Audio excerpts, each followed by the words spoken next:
Hi friends, இன்னைக்கு ரொம்ப டேஸ்டியான ஹெல்த்தியான சப்பாத்தி நூடுல்ஸ் எப்படி செய்யலாங்கிறத பார்க்கலாம். வாங்க செய்யறதுக்கு நம்ம வீடியோக்குள்ளே போகலாம். இதுக்கு கண்டிப்பாக தேவையான பொருட்கள்லாம் என்னென்னு சொல்லிடுறேன்.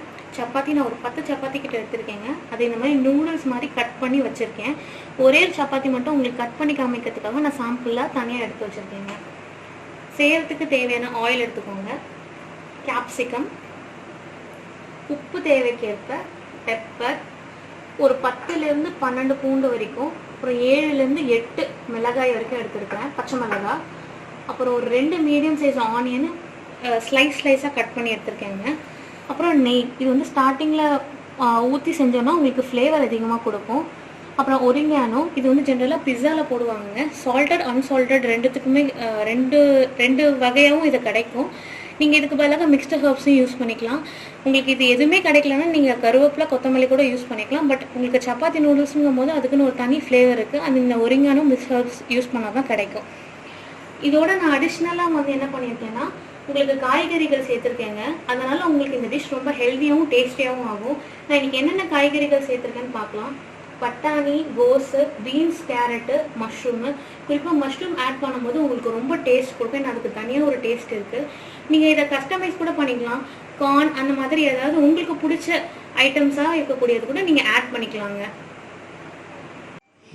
இந்த சப்பாத்தி எப்படி நூடுல்ஸ் மாதிரி கட் பண்ணலான்னு பார்த்துக்கலாங்க.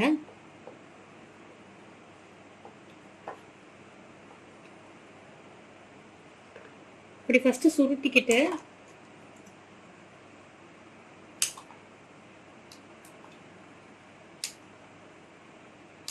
இந்த மாதிரி மெலிஸாக நூடுல்ஸ் மாதிரி கட் பண்ணி எடுத்துக்கோங்க.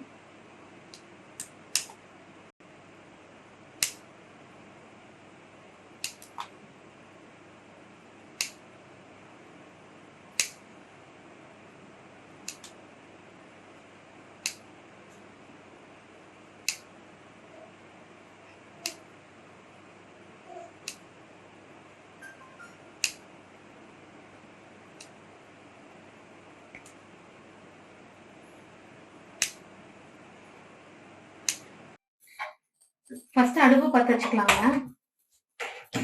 ஒரு கடாய் எடுத்து வச்சுக்கலாம். இதுல ஃபர்ஸ்ட் கீ ஆட் பண்ணிக்கலாங்க.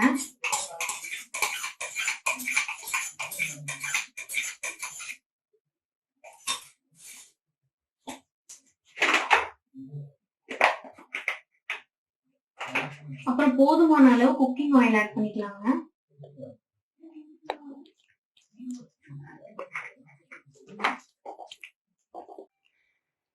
ஆயில் சூடானாலும் ஃபர்ஸ்ட் மஷ்ரூம் போட்டுக்கலாங்க.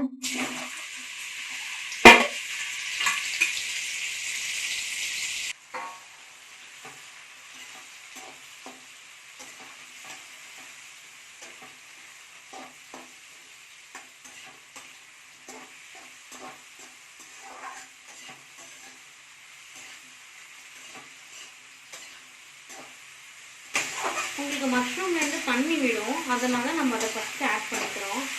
இந்த டிஷ்ஷை பொறுத்த வரைக்கும் உங்களுக்கு ஆனியன்ஸும் கேப்சிகமும் ரொம்ப கிறிஸ்பாக இருக்கணுங்கிறனால அதை நம்ம கடைசியாக தாங்க ஆட் பண்ணிக்க போகிறோம்.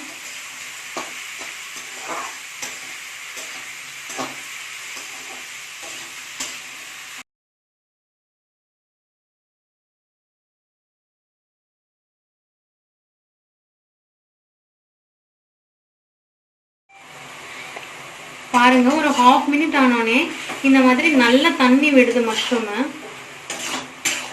இந்த தண்ணியெல்லாம் எவாப்ரேட் ஆகணுங்க. அப்போதான் உங்களுக்கு கிறிஸ்பாக ஃப்ரை ஆகும். அது மற்ற வெஜிடபிள்ஸும் கிறிஸ்பாக தான் இருக்கணும் உங்களுக்கு. பட் ஆனியன்ஸும் கேப்சிகமும் தான் ரொம்ப கிறிஸ்பாக இருக்கணும்.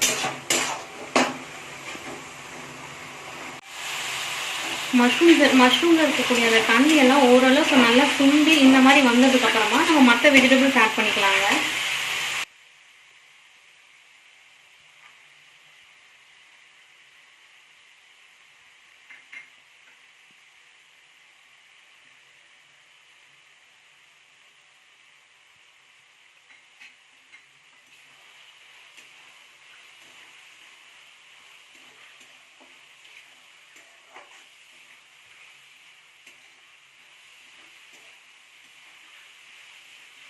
இப்போ ஆட் பண்ண வெஜிடபிள்ஸ்க்கு தேவையான அளவு உப்பு ஆட் பண்ணிக்கலாம்.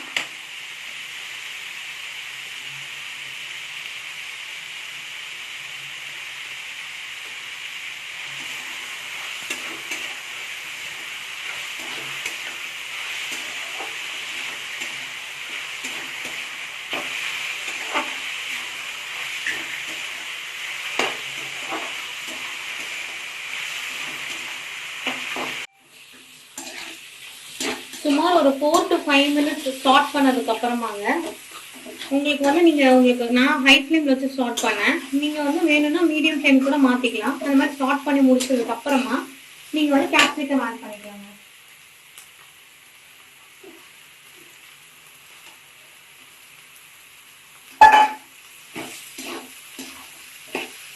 கேப்சிகம் ஆட் பண்ணி ஒரு 2 to 3 டைம்ஸ் இல்ல ஒரு லெஸ் தென் ஹாஃப் மினிட் நீங்க ஸ்டார்ட் பண்ணிக்கோங்க.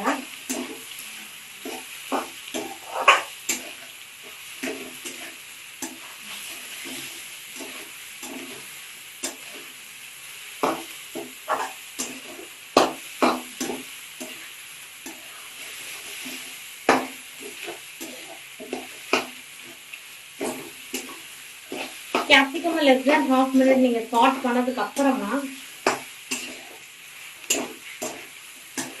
நீங்க ஆனியன்ஸ் ஆட் பண்ணிக்கலாங்க.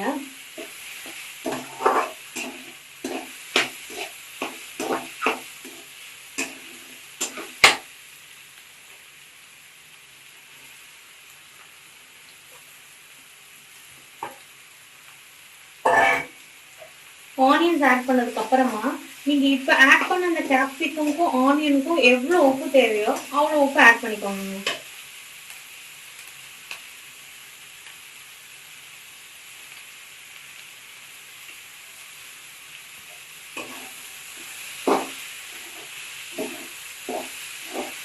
ஆனியன் ஆட் பண்ணதுக்கு அப்புறமாவும்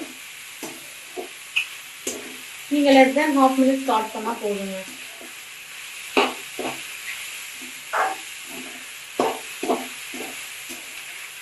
இப்ப இந்த கேப்சிகமே ஆனியனையும் நான் ஃபுல் ஃப்ளேம்ல தாங்க ஸ்டார்ட் பண்றேன்.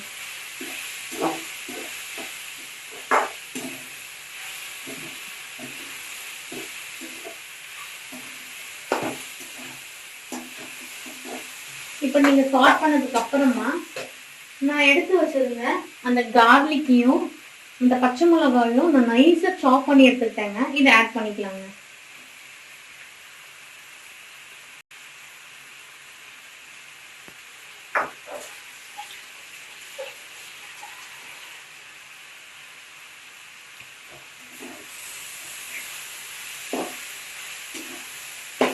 இந்த கார்லிக்கும் இந்த பச்சை மிளகாவும் ஒரு நல்ல ஃப்ளேவர் கொடுக்கும் நம்ம டிஷ்ஷுக்குங்க.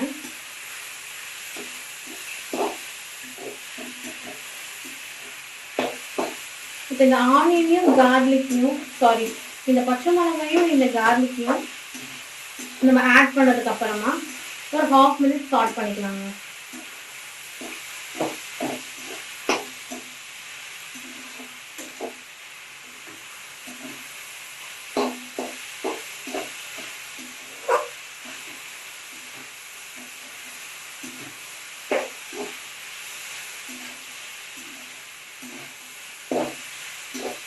இப்போ பார்க்கும்போது உங்களுக்கு கொஞ்சம் ட்ரையா இருக்கிற மாதிரி ஃபீல் ஆச்சுன்னா, அதாவது நீங்க சப்பாத்தி ஆட் பண்ணதுக்கு அப்புறமா உங்களுக்கு ட்ரை ஆயிடுமோ நீங்க ஃபீல் பண்ணீங்கன்னா இன்னும் கூட நீங்க ஆயில் ஆட் பண்ணிக்கலாங்க.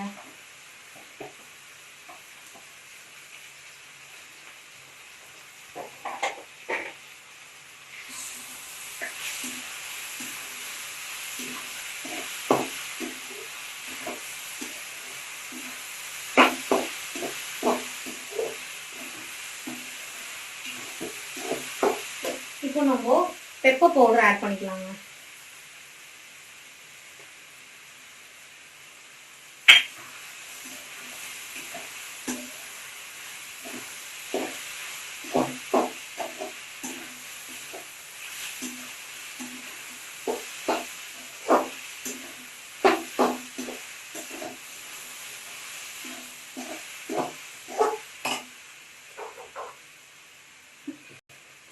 ஃபைனலா கொஞ்சம் ஒரிகானோ ஆட் பண்ணிக்கலாங்க.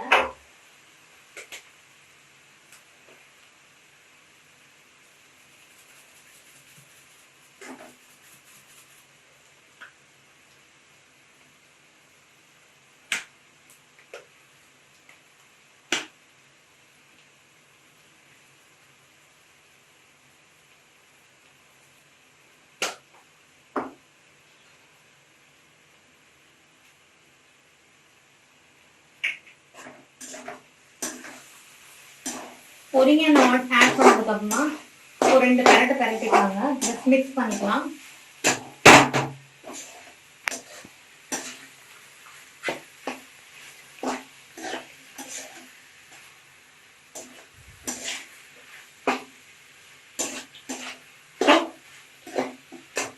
இதுக்கப்புறமா நம்ம கட் பண்ணி வச்சிருக்க நூடுல்ஸ் மாதிரி கட் பண்ணி வச்சிருக்கக்கூடிய சப்பாத்தி ஆட் பண்ணிடலாம். நான் சப்பாத்தி போடும் போதே உங்களுக்கு உப்பு போட்டு பிசைஞ்சுதான் சப்பாத்தி மாதிரி திரட்டி போட்டு வச்சிருக்கேங்க. நீங்க வந்து இந்த டிஷ்ல போடுற உப்பு வந்து இந்த சப்பாத்தி உரியறதுக்கு டைம் எடுக்கும். அதனால நீங்க வந்து பெஸ்ட் மாவுலயே உப்பு போட்டு நீங்க சப்பாத்தி மாதிரி திரட்டி போட்டாதான் நல்லா இருக்கும்.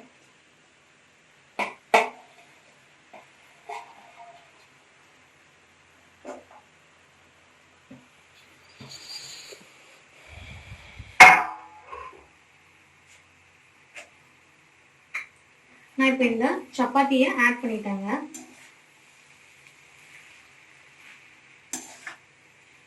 இப்ப இதை மிக்ஸ் பண்ணிக்கலாம் நல்லா.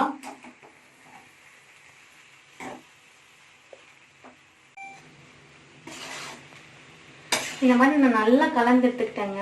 இப்போ நம்ம சப்பாத்தி நூடுல்ஸ் வந்து ரெடி ஆயிடுச்சு. சர்வ் பண்றதுக்கு ரெடி ஆயிடுச்சு. பாருங்க எவ்வளோ டேஸ்டியான டெலிஷியஸான அப்பைடைசிங்கான சப்பாத்தி நூடுல்ஸ் ரெடி ஆயிடுச்சுன்னு. இந்த டிஷ் வந்து ரொம்ப ஹெல்த்தியும் கூட, குழந்தைங்களுக்கு ரொம்ப ரொம்ப பிடிக்கும். நீங்கள் வீட்டில் கண்டிப்பாக ட்ரை பண்ணுங்கள். உங்களுக்கு இந்த ரெசிபி பிடிக்கும் நான் நம்புகிறேன்.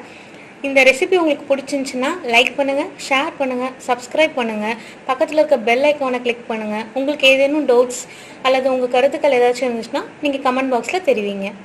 தேங்க்யூ.